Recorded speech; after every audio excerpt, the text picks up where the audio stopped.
Hi hello welcome to our channel. నేను మీ సిరి. ఈరోజు మనం చెప్పుకోబోయే కథ ఇష్టమైన సకుడా పార్ట్ 95. ఇక ఆలస్యం చేయకుండా మనం కథలోకి వెళ్ళిపోదాం. ఏం మాట్లాడుతున్నారు సార్, వదిలేయాలా? మరోసారి చరణ్ కన్ఫర్మేషన్ కోసం అడిగాడు.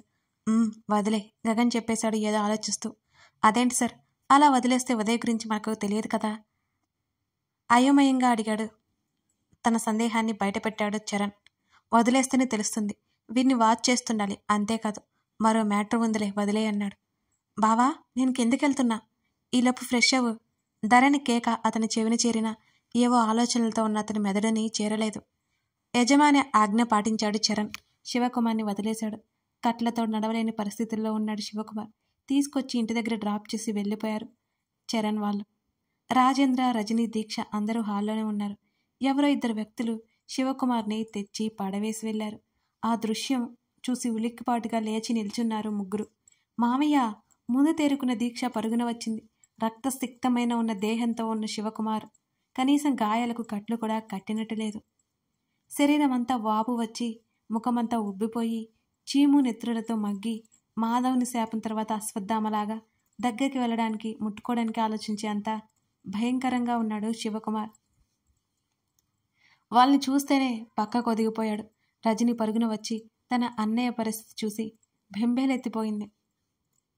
క్షణాల్లో డాక్టర్కి కాల్ చేయడం, ఇంటికి రావడం, ట్రీట్మెంట్ స్టార్ట్ చేయడం అన్నీ ఒక్కొక్కటిగా వాటంతటవే జరిగిపోయాయి.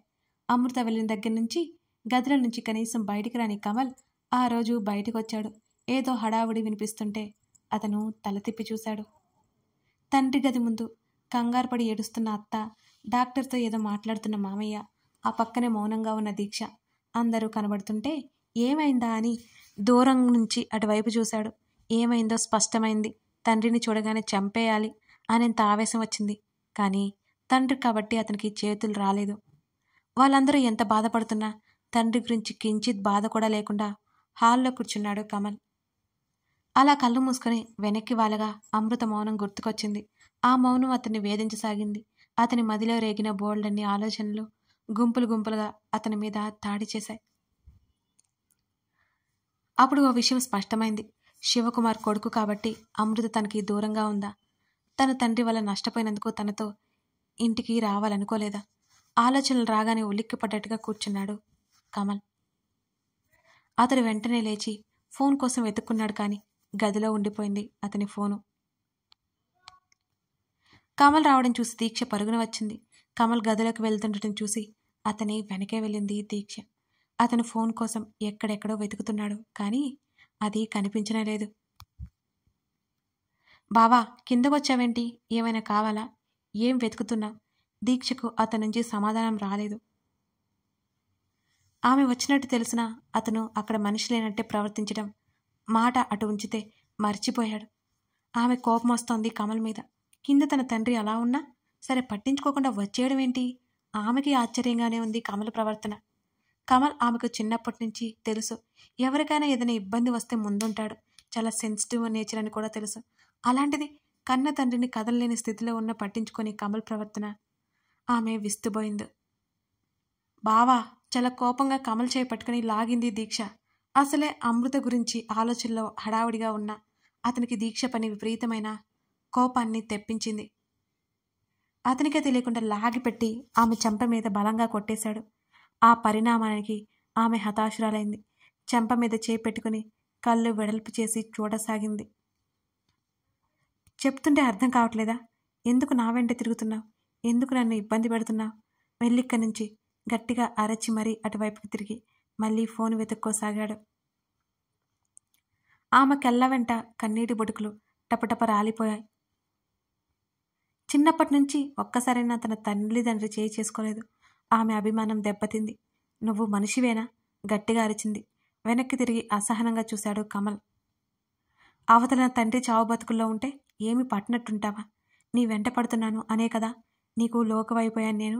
ఆమె ఆవేశంగా అడుగుతుంటే అతనేం పట్టినట్టు, అతని పనిలో అతను ఉండగానే ఆమెకి ఈసారి మతి పోయినట్టు అనిపించింది. అతనికి మతి స్థిమితం సరిగ్గా ఉందా అనే కొత్త అనుమానం పుట్టకొచ్చింది దీక్షకి. తనకు తెలిసిన కమల్ ఇతను ఒక్కర్లా లేరనిపించింది.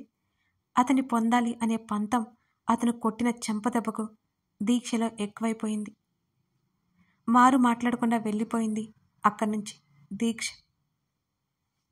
ఇంకొన్ని రోజులు డాక్టర్ ఇలా బాధను లోపల అణిచిపెట్టి బయట అసహనాన్ని ప్రదర్శిస్తూ అన్నాడు హర్ష. తను క్షేమంగానే ఉంది, కానీ కోమా స్టేజ్లో ఉంది. తను కోలుకునే వరకు ఎదురు చూడడం తప్ప మరో ఆప్షన్ లేదు. మీరు ఎంతమంది స్పెషలిస్టులను కలిసినా ఏం చేయలేరు. స్టెథోస్కోప్ మెడలో నుంచి తీస్తూ చెప్పాడు డాక్టర్ ఆ మాటని. కుటుంబం అంతా అక్కడే ఉంది. వేద ఇలా ఉండడం చూసి తట్టుకోలేకపోతున్నారు కుటుంబ సభ్యులంతా. హర్ష అక్కడే ఉండిపోయాడు. అతన్ని కదిలించేంత ధైర్యం ఎవరికీ లేదు. కాసేపటి తర్వాత అందరూ గది నుంచి నిష్క్రమించారు. నీకు అసలు నీట్గా పెట్టుకోవడం తెలియదు హర్ష, వేదంటోంది. ఎక్కడవక్కడే వేస్తావు. ఇంత మొద్దు నిద్ర ఏంటి? చిచి, ఆ సిగరెట్ ఎలా తాగాలనిపిస్తుంది? యాక్, ఇడియట్వి నువ్వు. సీరియస్నెస్ లేదా నీకు? ఆమె తిట్లు, సుప్రభాతాలు నిజంగానే. అంతలోనే ఆమె చూపించే ప్రేమ, ఆమె బుజ్జగింపు. లవ్ యూ హర్ష, పిచ్చి నువ్వంటే. ఆమె చెప్పే మాటలు, ఆమె కిలకిల నవ్వులు, ఏకాంత వేళ ఆమె అనురాగ తరంగాలు అన్నీ కళ్ళ ముందు కదులుతున్నాయి హర్షకి. అతని లోపల గూడు కట్టుకున్న ఆ ఆవేదన తేలిక చేయడానికి అన్నట్టుగా ఎంతో కష్టపడి ఒక కన్నీటి చుక్క అతని ప్రమేయం లేకుండానే దొంగతనంగా కంటి నుంచి పారిపోయింది. వెంటనే మరింత గట్టిగా కళ్ళు మూసేసుకున్నాడు. వద్దు వద్దు, తను కన్నీరు కార్చి ఆమె ధ్యాస నుంచి బయట పడనే వద్దు. ఆమె తన్ను చూస్తూ నవ్వుతూ మాట్లాడే వరకు ఆ భారాన్ని తను మోయాలి, భరించాలి, అంతే. చూడాలని ఉంది అది. వర్ష ఏడుస్తోంది. ఇంటికి రమ్మంటే రావు. ఇంకెలా నీతో? ఆదిత్య అసహనంగా అన్నాడు. ఇప్పుడు ఇంట్లో లేరు అన్నావు. నిజమే, నువ్వు వస్తానంటే వచ్చే ఏర్పాట్లు నేను చూస్తాను. ఏమని చెప్తాం మీ ఇంట్లో? ఫ్రెండ్. ఇప్పుడు ఫ్రెండ్ అని చెప్పి నెక్స్ట్ లవర్ అని పరిచయం చేస్తావా? వర్ష సీరియస్గా అడిగింది. లేదు, కానీ సిచ్యువేషన్లో డాడీ వాళ్ళు ఏది ఎక్స్పెక్ట్ చేసే పరిస్థితిలో లేరు. ఒకవైపు వదిన కళ్ళు తెరవట్లేదు. ఇలాంటి టైంలో నిన్ను పరిచయం చేయాలని అనుకోవట్లేదు అని అన్నాడు ఆదిత్య. సరే, నువ్వు నాతో రోజు ఒకసారి కాల్ మాట్లాడు. ఇలా అయినా నిన్ను చూస్తాను. అంతా సర్దుకున్నాక వస్తాను. ప్లీజ్ నన్ను నెగ్లెక్ట్ చేయకాది. నిన్ను భరించలేను, ఆమె భయంగా అన్నది. వర్షు, డోంట్ వరీ, నేను నిన్ను మోసం చేయను. అలా చేస్తే ఇక నేను లేనట్టే అన్నాడు ఆదిత్య. నీతో ఇంకొక విషయం చెప్పాలి. మా నాన్నమ్మ వచ్చేమని ఒకటే గొడవ అన్నది వర్ష. ఇంకొక నెల ఓపిక పట్టు, నేనే నిన్ను నేరుగా కలుస్తాను. మాకే తెలియకుండా చాలా జరుగుతున్నాయి వర్షు. ఇప్పుడు నేను బయటికి రావడం మంచిది కాదని డాడీ అన్నారు. తప్పట్లేదు అని అన్నాడు ఆదిత్య. నువ్వు నిజంగానే బాగానే ఉన్నావా అని అడిగింది. సరిగ్గా పనిచేయని తన కాళ్ళ వంక చూసుకున్నాడు ఆదిత్య. బాగున్నాను అన్నాడు ఆదిత్య. రోజు రోజుకి నువ్వు ఎలా ఉన్నావో నాకు తెలిసే తీరాలి. ఇక్కడ నేను మనశ్శాంతిగా ఉంటాను అప్పుడే, కళ్ళు తుడుచుకుంటూ చెప్పింది వర్ష. ఇక్కడ చూసుకోవడానికి చాలామందే ఉన్నారు వర్షు, నువ్వేం కంగారు పడుకో. చెప్పాను కదా, ఒకే ఒక నెల మీట్ అవుతాను అని అన్నాడు ఖచ్చితమైన స్వరంతో. సరే, ఆమెకి ఎంతకీ కాల్ కట్ చేయాలి అనిపించలేదు. తండ్రి వస్తున్నట్టుగా అనిపించడంతో, సరే వర్షు, డాడీ వస్తున్నారు, తర్వాత చేస్తాను అని కాల్ కట్ చేశాడు ఆదిత్య. ఆఫీస్కి వెళ్ళబుద్ధి కాలేదు. చేతుల్లో ముఖం దాచుకుంది వర్ష. అప్పటికే చెప్పలేనన్ని సెలవులు. ఆమె జాబ్ ఎక్కువ రోజులు కూడా ఉండదు. ఫైనాన్షియల్గా ప్రాబ్లం ఏమీ లేకపోయినా అలా రూమ్లో కూర్చుని ఉంటే పిచ్చి పడుతుంది తనకి. కష్టంగా లేచి రెడీ అయి బయలుదేరింది వర్ష. అద్దం ముందు నిలబడి ముక్కు మీద పడుతున్న కుంకుమ రేణువులు తుడుచుకుంటోంది ధరణి. వాటి వల్ల ఆమె ముక్కు మరింత ఎర్రగా మారిపోయింది. తల తిప్పి చూసిన ఆమె బాల్కనీలో నుంచి వస్తూ కనిపించాడు తన పతి. అతను కాల్ కట్ చేసి మొబైల్ వంక చూస్తూ మరో చేత తల వెనక చేత్తో తడుముకుంటూ వస్తున్నాడు. అతని పెదవుల మీద అదోలాంటి నవ్వు. అది మామూలుగా వచ్చే నవ్వు కాదు. ఆ నవ్వు చాలా విచిత్రంగా ఉంటుంది. ఏదో గర్వం కాదు, ఏదో క్రూరత్వం కాస్త కలిసి ఉంటుంది. ఏదో చేయబోతున్నాడు అన్నదానికి సంకేతంగా ఉంది ఆ నవ్విప్పుడు. అతని వైపే చూస్తున్న ధరణికి ఆ నవ్వుకి కారణం ఏంటో తెలియలేదు. స్నానం చేసి చేయగానే ఫోన్ కాల్ వస్తే వెళ్ళిపోయినట్టున్నాడు. ఇంకా డ్రెస్అప్ అవ్వలేదు. ఈ మధ్య మరీ ఫోన్లు ఎక్కువయ్యాయి. అలా అనుకోగానే ఆమె మూతి వంకరపోయింది. మొబైల్ పక్కనే ఉన్న టేబుల్ మీద పడేసి తలెత్తి చూశాడు. ఆమె పద్మ లాంటి ముఖం ముడుచుకుపోయింది. కళ్ళెగరేసి పైనుంచి కింద వరకు చూశాడు ఆమెని. లేత నిమ్మపండు రంగు చీర మీద లేత వంగపువ్వు రంగు పువ్వులున్నాయి. ఆకులు లతలు పెనవేసి ఉన్నాయి. మోచేతుల వరకు చిన్న బుట్ట చేతులు, జుట్టు కొప్పు పెట్టి పూజ చేసిన దానికి తాలూకా ఆమె నుదిరిన కుంకుమ బొట్టు, పాపిట్లో మరి కాస్త కుంకుమ, మెల్లో పసుపు తాడు మాత్రమే ఉన్నాయి. కొత్తగా కనబడుతోంది అతని కళ్ళకి. నైట్ డ్రెస్ వేసుకుని చిన్నపిల్లలా ఉండే ధరణి తన పక్కన. ఆమె మాటలు అలక కోపం చూపించడం రాని అమాయకత్వం. గట్టిగా అరిస్తే క్షణాల్లో ఆమె కళ్ళలో ఊరే నీళ్లు. ఇవన్నీ ఆమె స్వభావానికి గుర్తు. ఆమె హావభావాలు మరింత ఇష్టం అతనికి. అతను తన్ని సమీపిస్తున్న కొత్తగా కనబడుతున్న తన రూపాన్ని చూస్తూ, పర్లేదు, చీరలో బానే ఉంది తనకు తానే చెప్పుకుంటూ, టిఫిన్ చల్లారిపోతుంది, అమ్మ ఆల్రెడీ రెడీ అయిపోయింది, వెళ్ళాలిట ధరణి మాట్లాడుకుంటూనే టేబుల్ మీద వస్తువులు సర్దుతోంది. అతను వెనక నుంచి కౌగిలించుకోవడంతో కళ్ళెత్తి ఆ నిలువుడద్దం గుండా అతని కళ్ళలోకి చూస్తుంది ధరణి. నువ్వెక్కడికి వెళ్ళట్లేదు. ఆమె చీర నలిగేలా మరింత గాఢంగా హత్తుకున్నాడు అతను. ధరణి కళ్ళు చిన్నవైపోయాయి.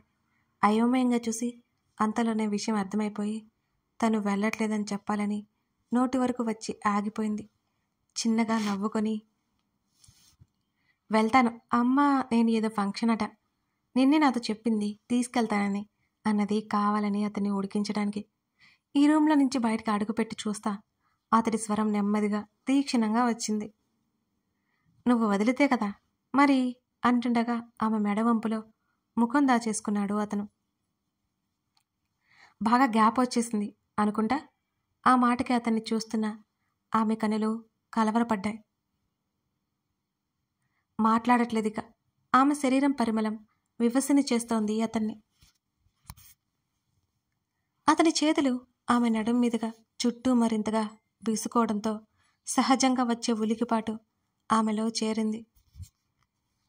ఆమె భుజం దగ్గర అతను ఆమె సువాసనలు ఆస్వాదిస్తుంటే ఆమె అణువణువు సన్నగా వణికిపోయింది.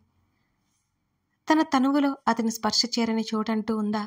కానీ ప్రతిసారి అదే బిడియం, అదే కంగారు, అదే ఉలికిపాటు, అదే పులకరింత, అదే పరవశం. ఆమె భుజం దగ్గర అతను పిన్ తీసేయడంతో చేత్తో పవిట గట్టిగా పట్టేసుకుంది ధరణి. అతను ఎందుకొచ్చేలా రిలాక్స్డ్గా ఉన్నట్టు అతని స్పర్శ, అతని మాటలే ఆమెకు చెప్తున్నాయి. ఆమె చేతులు రెండు ముందుకు పెట్టి కదలకుండా పట్టుకున్నాడు. అతని తాకిడికి ఆ చీర పవిటకు కూడా సిగ్గేసిందేమో మరింత బిడియంగా పక్కకు తప్పుకుంది. ఆమె భుజం మీద గడ్డమానించి ఆమె కౌగిలిలో బంధించి అద్దం గుండా ఆమెను పరీక్షగా చూస్తుంటే సిగ్గుతెరలు నెమ్మదిగా ఆమెను కప్పేశాయి. వెంటనే అతని కళ్ళు మూయాలని తను చూసింది. సూటిగా తాకుతున్న ఆ వలపు బాణాలకి తను తాళలేకపోతోంది. అతని ఎదలో ముఖం దాచుకోవాలనే ఛాన్స్ కూడా ఇవ్వకుండా చేతులు బంధించాడే. ఏం చేయాలి తను? తప్పదా ఈ తీయని వేదన భరించడం? కథ కొనసాగుతోంది. ధరణి గగన్ రొమాంటిక్ లవ్ స్టోరీ ఎలా ఉంది? మీకు నచ్చుతుందా? అలాగే లైక్ చేయడం, సబ్స్క్రైబ్ చేయడం మరవకండి. మనకి సిరి డైరీస్ అనే ఛానల్ ఉందండి. అందులో అభయ్ అనగా విలన్ స్టోరీ రన్ అవుతుంది. అభయ్ స్టోరీని టైటిల్ విలన్ అని పెట్టి నేను సిరి డైరీస్లో ఇస్తున్నాను. ఒకసారి చూడండి, మీకు నచ్చుతుంది.